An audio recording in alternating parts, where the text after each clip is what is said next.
রেডিওতে যেহেতু যথেষ্ট পাঠক আছে বাংলাদেশে একজন ভদ্রলোক আমাকে ফোন করলেন যে সিরাজ ভাই এটা কি হলো, এবং ওই নিউজ প্রতিপদে কিছু কিছু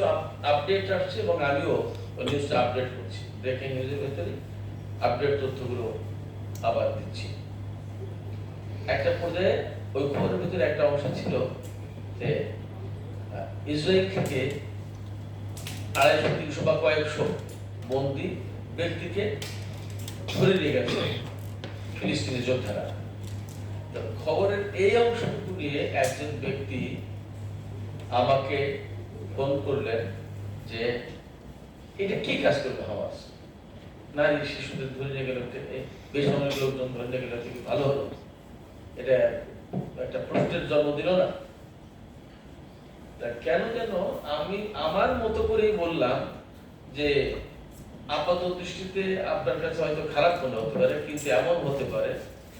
যে এই ঘটনাটাই হামাসের জন্য অনেক বড় পজিটিভ কিছু হয়ে যাবে। ভদ্রলোক আমার কাছে ব্যাখ্যা ছিলেন কিরকম, তাই বললো যে এই যে নারী শিশুদের ধরে নিয়ে গেছে তাদেরকে তো হামাসের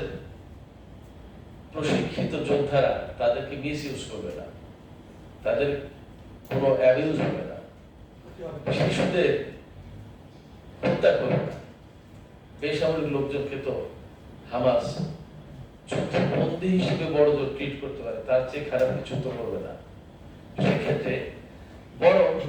উল্টা হওয়ার যথেষ্ট সম্ভাবনা আছে। সেটা এরকম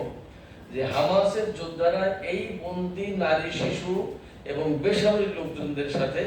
এমন আচরণ করবে যে আচরণ তাদের কাছে উদাহরণ হবে, এবং যে আচরণ যদি তারা বেঁচে থাকে ভবিষ্যতে মুক্তি পায় তখন তারা সারা বিশ্বের কাছে